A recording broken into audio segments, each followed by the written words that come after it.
good morning सनम कोगे चेलका मेना पेया साकुड़ी जतो के बेश के मेना पेया तो तेहिन दोले हेज सेटेर आकाना पुरी तो सेताग रे हेज का तुपो सापा हुई आकाना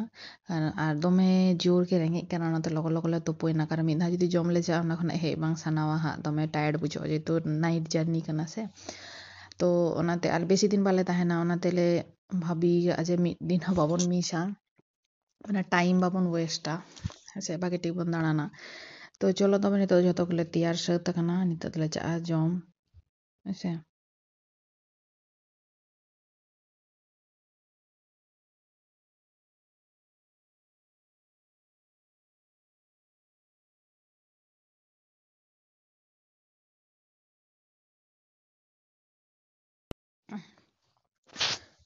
तो नितो दो होटल बाहर रिन तिंगो काना कारण नितो दो सितुंग का आर बको सेंपू हुए काना कारण दो प्लान का आले जे जगन्नाथ मंदिर से चला तो देखा जाक नेल होय जे तिना घड़ी ले चला दाड़िया काना सिस्टम चेक मेना से चलो चला चला तीन शेयर पे काना जे चेक को सिस्टम सरप्राइज ना पिया परे जे ओकारे ही है से कान तले मिटे मिटे ना टाइम टाइम के वीडियो एदा बारे रे फोटो फोटो लिंक काना ओ बारे कोडेन दो तो नितो जम होटल ले सेटर आकाना तो फाइनली नाश्ता जम ले हे आकाना ओंडले मोटामुटी आडी कष्टते माने रेस्टोरेंट दो बांग काना ले ऑर्डर दुकान काना कारण रेस्टोरेंट कारण दोमे हड़ को भीड़ का जम बाखराते तो नेल 11 बारह तो बजा गया हां तो आले याले तो उडुली दुकान ताले न्याय तो दोसाय मंगाले तो जम लगी ले ये माने नेल दाले चेक को मेना तो मोटामुटी जम गानो ठीक जम पुरु कते फाइनली ले बोलन खाना तालाम में दाले ऑटो ले साबा कारण बाले बुझा जहां ते लहा से चेरो बानुआ आर नोडा खना उडुक कते गे ऑटो ले साबा जगन्नाथ मंदिर चला लगी है से चला काना ले तो नोडा तो ओंडे होटल टेन से फोटो दो बागे बागे बेस बेस के ñelok kana लास्ट फाइनली हड़ दबे को भीड़ का तो बुझो kan गया मोटामुटी ñel तेले पांजा जाम की जम गानो अब हम की हड़ को भीड़ को चला लगी ये होले नाम के टोटो होले नाम टोटो साले रोपड़ ना लगी सीट ले पांजा एदा आदन तदर ऑर्डर रहा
फाइनली तो ब्रेकफास्ट कंप्लीट आले ब्रेकफास्ट कंप्लीट करते तो तारम तारम तक कटी नई धारे ले जाकाना कारण मने गे बाय मना दा जे नई धारे बान चला हुयुक काना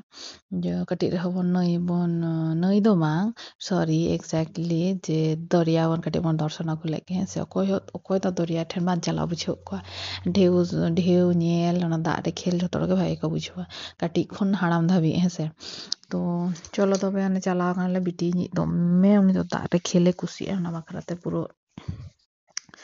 दा रेगे खेल काना नि तोबो बुझाई काना खाली बार बार ले मा बन बन तो ना तो फोना ले होय होय तो फोना बन हा गपा मिया मो तो फोना तेहेन दो मा तेहेन दो एटा से चला हुयुक काना तो नोंका गे ये बड़ा हुई कते उनी नोंका खेल बड़ा हुई कते टोटो ले साब किया टोटो साब कते ले जा काना कारण नेतार दो जगन्नाथ मंदिर ना सिस्टम एतो के खरापा जे